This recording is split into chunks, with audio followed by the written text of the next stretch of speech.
The rain tapped steadily against the floor-to-ceiling windows of my mother's coastal estate in Monterey, California, but the real storm raged inside the marble-floored dining room. "Congratulations, Mason," my mother said, sliding a thick envelope across the glass table to my younger half-brother. "You've earned this." Inside was everything: ownership of the house, control of the family foundation, the trust fund, all his. I sat stiffly across from them, 36 years old and suddenly feeling like the invisible child again. My hands trembled slightly under the table, fists curled in my lap. Mason wouldn't meet my eyes. He kept staring at the envelope like it might vanish. My stepfather swirled his wine, lips pressed into a smirk. Then my mother turned to me.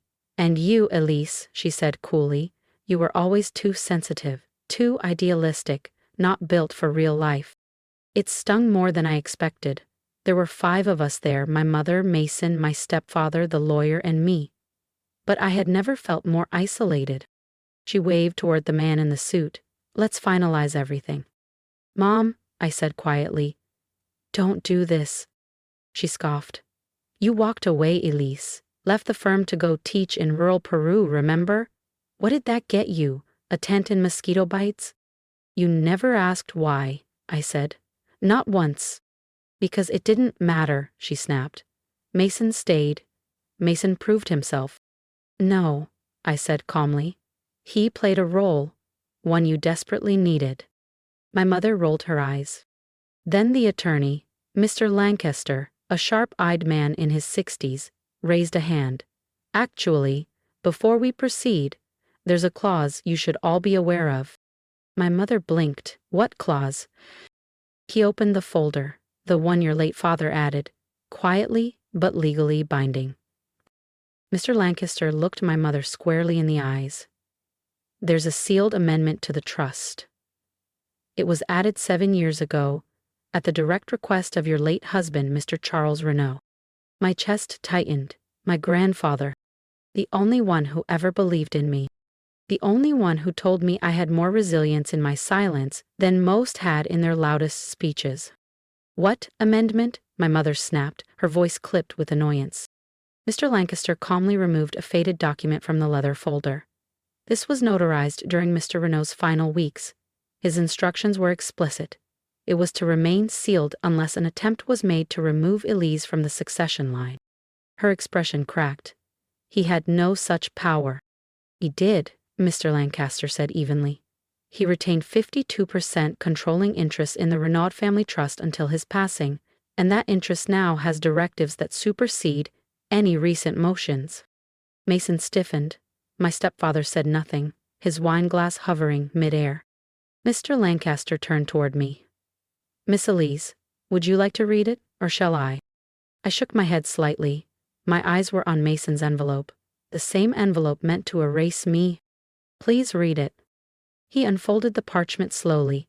"Should my granddaughter Elise Renaud ever be deemed unsuitable by her family, I hereby grant her full governance and voting rights over my share of the Renaud Trust and its subsidiaries.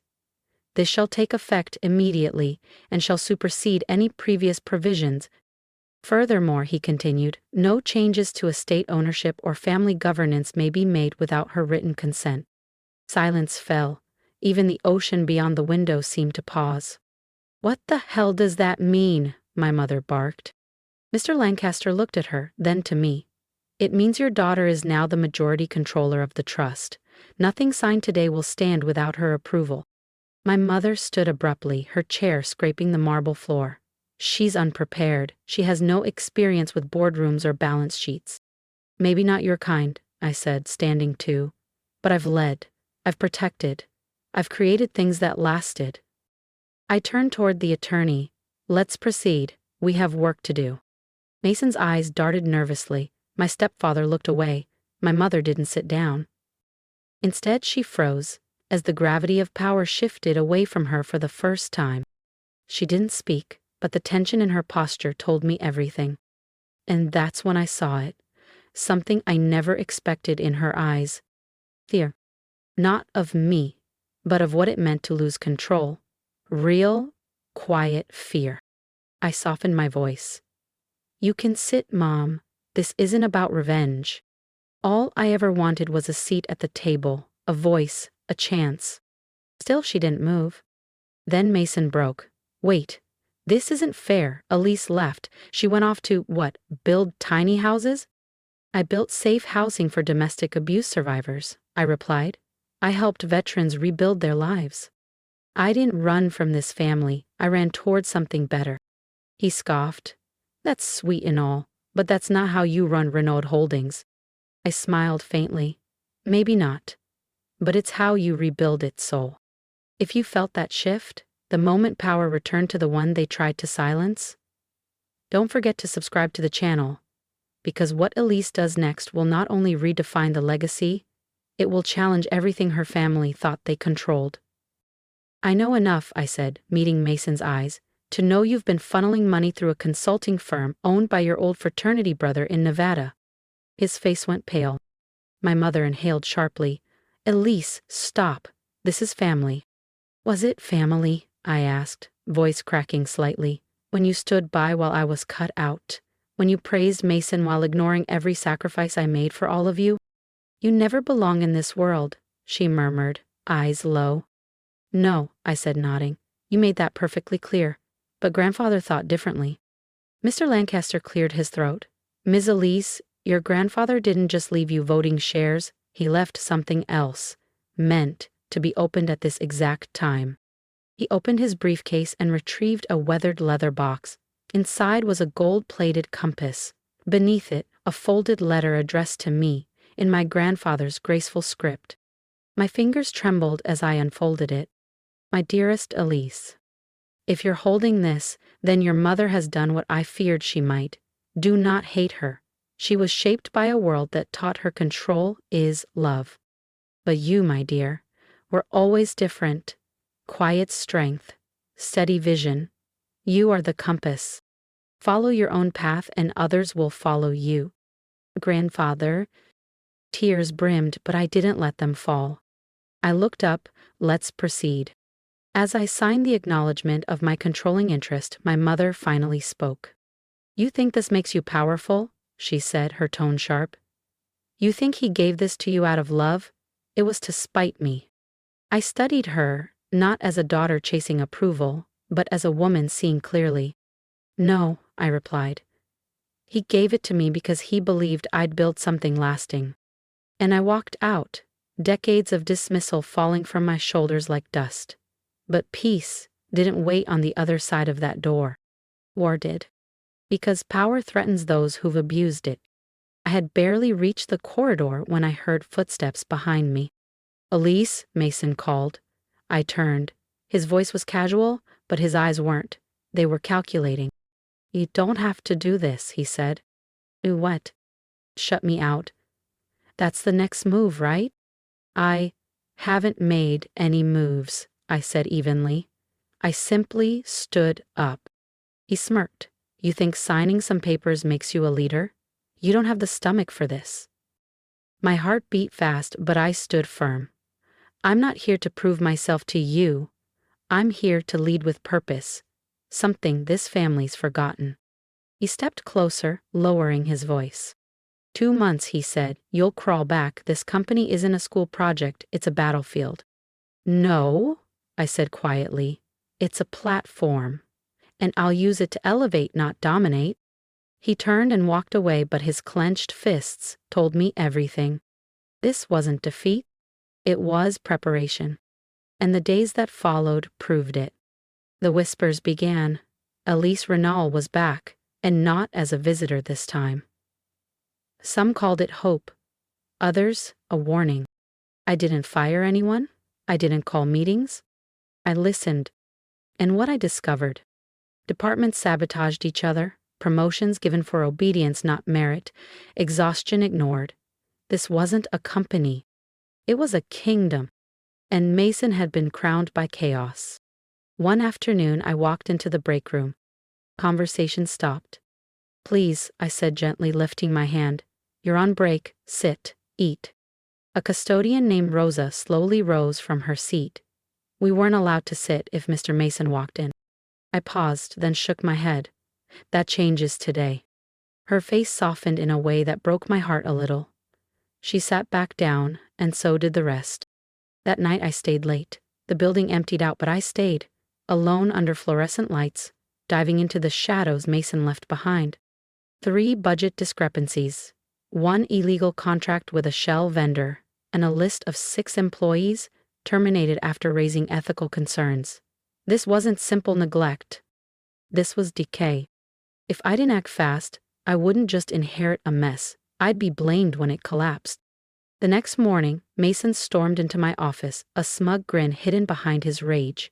He slapped a folder down on my desk. "So you want the CEO seat?" he hissed. "Let's see how long you last." I opened it. Screenshots, emails, photos, all falsified. "These are fake," I said, flipping through calmly. "Can you prove it?" he smirked. I met his eyes. "You're really willing to burn everything just to destroy me?" "I want what's mine," he said. "You were never supposed to be in this room." I stood, calm, firm.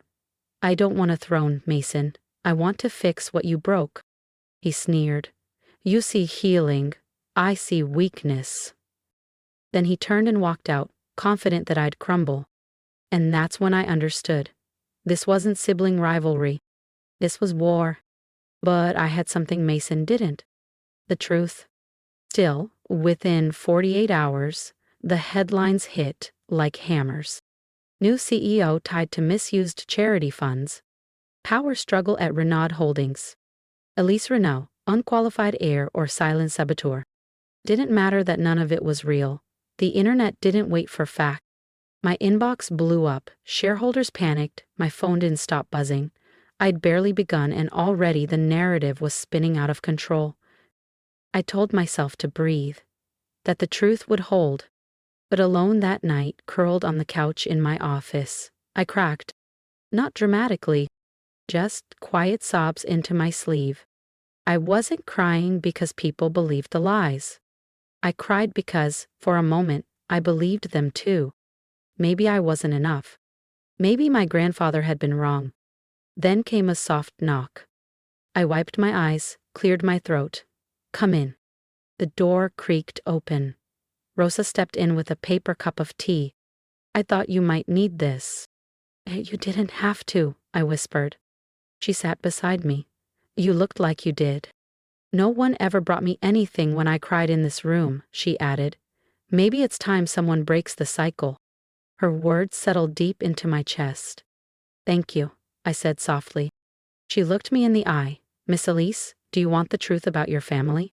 I hesitated, then nodded. "I've worked here 28 years, she said. "I've seen everything they try to hide." I stayed silent, throat thick. "You always looked people in the eye," she said gently. "That's why I believe in you." "Why help me?" I whispered. She smiled. "Because someone once helped me when no one else did, and because this company doesn't need another king." She reached over and placed a hand on mine. "It needs a healer." The next morning, I entered the boardroom with steady calm. They were already there, dozens of polished shoes, impatient eyes, and voices sharper than the suits they wore. I let them speak first. Accusations, doubts, demands for resignation. One shareholder threatened a lawsuit if I didn't step aside with grace. When the room finally quieted, I stood. "If anyone here can prove those documents are authentic," I said clearly, "I will resign. Today." Silence. Then I slid a stack of originals across the table. Audit trails, financial inconsistencies, side payments buried in consultant contracts. Mason's fingerprints were everywhere. I clicked the remote. The projector lit up. Security footage filled the screen. Mason entering the finance wing after hours, accessing a locked terminal, plugging in a USB drive. The timestamp? The same hour the falsified documents were created. No one said a word. "Truth matters," I said. "But I didn't come here to destroy my brother. I came to rebuild what he compromised." I turned to the firm's legal counsel. "My grandfather didn't choose me because I was flawless. He chose me because I still believe people can change, even the ones who've hurt us most. I won't press charges," I continued, "but Mason is suspended pending a full internal investigation." There was a long, stunned pause. Then Mr. Halpern, a gray-haired former board member, stood up slowly. "I misjudged you," he said. "I thought you were too soft for this, but today, you reminded me why we started this company. It wasn't about power. It was about people." The energy in the room shifted. No cheers, no applause, just quiet recognition. Mason never returned. But 2 days later, an envelope appeared on my desk. Handwritten. "Elise, I don't expect forgiveness. I didn't just want the company, I wanted to be seen. I always believed you got the love I never did. Maybe you just earned it differently. Mason." I folded the letter and placed it beside my grandfather's compass. Not every battle ends with a sword. Some end in silence. And some victories are born not from rage, but grace. The office felt different now, not quieter, more present, awake. A month had passed since that morning in the boardroom. The press retracted the false accusations. Some called it luck. But those who mattered knew better. It wasn't luck, it was integrity, holding the line when it would have been easier to walk away. There was only one voice I hadn't heard. My mother's. No calls, no messages, not even legal threats. I figured she was off somewhere, rewriting the story in her own favor. Until one quiet Sunday, I stepped into my office, and she was there, sitting across from my desk. No makeup, no posture, just tired eyes and folded hands. "I had to see it," she said. "See what?" "That you didn't burn it down." I didn't reply. She looked older than I remembered, smaller even, like she had finally run out of fight. "You were right," she said softly. "About Mason, about me, about how we lost sight of what mattered." I said nothing. I wasn't ready to make it easy. She reached into her purse and handed me a photo. Me and Grandpa. I was 12, covered in paint. He was laughing. "He said you'd change everything," she whispered. I just didn't want to believe it. "If I did," I said gently, "it's only because he believed in me." She nodded. "I came here to say something I should have said a long time ago." She looked up, meeting my eyes. "I'm sorry, Elise, for everything." And for the first time, I didn't feel small anymore. But healing doesn't start with blame. It starts when someone chooses to break the cycle. So I nodded. "Thank you. I just needed to say it before I ran out of time," my mother whispered. "Then don't," I replied softly. "Fix what you can. It's not too late." She didn't answer, just gave me a long, quiet look and left. 2 weeks later, Rosa stepped into my office with a worn folder in her hands. "What's this?" I asked. "A list of everyone your mother pushed out for speaking up," she said gently. "Figured you'd want to know." I opened it, read every name. Then we sent out letters, each one a simple invitation to come back, no explanations needed. Not because I was trying to rewrite the past, but because legacy isn't about bloodlines. It's about what people feel when you leave the room. Months passed. Rennar Holdings didn't become glitzier, but it grew warmer. Mason never returned, but we met for coffee once. No apologies, just quiet understanding. Maybe that was enough. My mother stayed distant, but one afternoon, a receipt arrived, a large donation, in my name, to the housing nonprofit where I once worked. No message, no name. Just her way of saying she was trying. And somehow that was enough. Because I didn't chase revenge. I earned something deeper. Peace, respect, a future that couldn't be taken. Now when I enter the boardroom, I don't hear whispers.